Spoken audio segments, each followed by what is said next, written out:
જય શ્રી સ્વામિનારાયણ. વાલા ભક્તો, આજે મારે વાર્તા કહેવી છે કરુણામૂર્તિ ભગવાન સ્વામિનારાયણ. ભક્ત વત્સલ ભગવાન સ્વામિનારાયણ. નંદ સંતોએ ગાયું છે કે કરુણાની મૂર્તિ શ્રી હરિ, કરુણા ભરેલા નૈણ, કરુણાના સાગર શ્રી હરિ, કરુણા કરી બોલે વેણ. આ કરુણાના સાગર ભગવાન સ્વામિનારાયણ હતા. અપાર કરુણા, અપાર દયા, અપાર ઉધાર્યા જન, અપાર અપાર કરુણા કરી વસ્યા સર્વે ભક્તને મન. ભગવાન આપણા મનમાં વસે એ ભગવાનની મૂર્તિમાન કરુણા છે. આવા એક બે ભક્તના ટચુકડા પ્રસંગ કહું. સંતોએ લખ્યું છે આ ઉત્તર હિન્દુસ્તાનના પરચારાનો ગ્રંથ એ ભગવાનની કરુણાનો મૂર્તિમાન દસ્તાવેજી પુરાવો છે. આ ઉત્તર હિન્દુસ્તાનના પરચાનો ગ્રંથ એ ભગવાન આ સત્સંગમાં પ્રગટ છે એનો મૂર્તિમાન દસ્તાવેજી પુરાવો છે. સર્વોપરી છે શ્રી હરિ, સુખ સુખના ભંડાર, અકારણ કરુણા કરી અને વર્ષ્યા અનરાધાર. જેમ મેઘ સર્વત્ર વર્ષે એમ અનરાધાર કરુણા કરી ભગવાન સ્વામિનારાયણ સર્વત્ર વર્ષ્યા છે. પુરુષોત્તમ પધાર્યા અને કરવા સૌના કલ્યાણ, દયાળુએ દિલ દયા ધરી, શું હું કરું તેના વખાણ. નિષ્કુળાનંદ સ્વામીના આ શબ્દો છે. મધ્યપ્રદેશમાં ગ્વાલિયર પ્રાંતમાં બમરોલી ગામ, આ બમરોલી ગામમાં ગિરધરભાઈ ગુર્જર સુતાર, એના ધર્મપત્ની રતનબા, આ બંને રહેતા હતા. સુખાનંદ સ્વામી, ઉત્તમાનંદ સ્વામી, દયાનંદ સ્વામી, દેવાનંદ સ્વામી, જ્ઞાનાનંદ સ્વામી વગેરે સંતોના યોગથી સત્સંગના રંગે રંગાયેલા આચાર્ય પ્રવર શ્રી અયોધ્યા પ્રસાદજી મહારાજે છપૈયામાં મંદિર કર્યું ત્યારે પણ આ પરિવારે ખૂબ જ સેવા કરી હતી. એકવાર એમના ધર્મપત્ની પિયરમાં ગયેલા, ત્યાંથી આ ગિરધરભાઈ ધર્મપત્ની રતનબાને તેડવા ગયા. બંને દંપતી પછી એના પિયરથી નીકળીને પોતાના ગામ બમરોલી આવતા.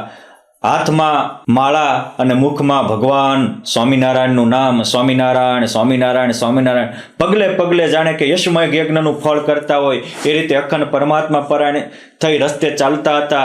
રાત પડી, ઉજળ વેરાન વગડો હતો.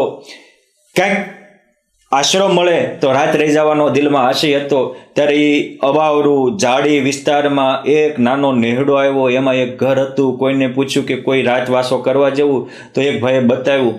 અદેખા હંમેશા બીજાને ઊંધું બતાવતા હોય છે. આ કોઈ અદેખા લોકોએ એક ગુંડાનું ઘર જ બતાવી દીધું. ત્યાં રહ્યા, પરંતુ એ મલિન માણસની આંખની વૃત્તિ એની મલિનતા કહી દે છે. અને ચોખ્ખા દિલના વ્યક્તિના દિલના શબ્દો પણ એના ચોખ્ખા એને નિર્દોષતા પ્રગટ કરતા હોય છે. આ એ મલિન વ્યક્તિની વૃત્તિ દ્વારા રતનબા પામી ગયા કે આનો આશય ભૂંડો છે. ગિરધરભાઈને કહ્યું કે આ તકલીફ થશે, કરવાનું શું? કે આપણે વહેલા સવારે ઉઠીને નીકળી જશું. પછી તો રાત્રે ભગવાનના ભરોસે સૂઈ ગયા. વહેલા સવારે 3 વાગ્યે ઉઠી અને પોતાના ગામ તરફ ચાલતા થયા. સૂર્યોદય થતાં જ એક નાનકડી નદી આવી. નદીમાં સ્નાન કરી બાજુમાં શિવાલય મંદિર હતું. શિવ મંદિરમાં જઈ અને ઓટા ઉપર ગિરધરભાઈ પૂજા કરવા બેઠા. બાજુમાં મંદિરના પરિસરના રૂપ ચોકીમાં રતનબા ઈશ્વરની આરાધના કરતા. ઓલો ગુંડો જાગ્યો. એને એમ થયું આ શું? હાથમાં આવેલો ખોરાક વયો ગયો. તરત જ પોતા જેવા 4-5ને તૈયાર કર્યા અને મારતે ઘોડે, કટારમાં જમૈયો, ખંભે બંદૂક, તલવાર ખોસેલી, હાથમાં ભાલો અને તબડાક તબડાક તબડાક તબડાક ઘોડા દોડાવતા આવ્યા. જોયું કયા ભાઈ, કારણ કે રાતે પૂછી જ લીધું હતું કે અમે બમરોલી જવાના, એટલે એ રસ્તે જ મારી મૂક્યા. અને જોયું ત્યાં તો વહેલી સવારમાં ઘોડાના ડાબલા સંભળાણા. આમ ગિરધરભાઈને જોઈ ખબર પડી ગઈ કે આપણે જેના ઘરે રોકાણા હતા એ જ છે. એટલે એને મંદિરનો દરવાજો બંધ કર્યો, પણ જૂનું મંદિર વગડામાં હતું. ઓલા એ આવી અને એક પાટું માર્યું, દરવાજો તૂટી ગયો. ગિરધરભાઈ ત્યાં મંદિરના પ્રાંગણમાં વૃક્ષના નીચે જ પૂજા કરતા. સીધો જ એની છાતીમાં ભાલો ભરાવી, બંદૂકના ભડાકા કરી એને ત્યાં ધરતી ઉપર ઢાળી દીધા. રતનબા મંદિરના અંદર ભગવાનના ગર્ભગૃહમાં જઈ અંદરથી વાંચી દીધું અને કહે છે કે હે મારા નાથ, કરુણામૂર્તિ પ્રભુ, તમારા વિના મારું કોણ છે? અને આમ જ્યાં પરમાત્માના આશ્રયથી પોકાર કર્યો, નાભીનો નાદ નારાયણે સાંભળી અને છેકનના 6ઠા ભાગમાં ત્યાં એ મંદિરમાં પ્રગટ થયા.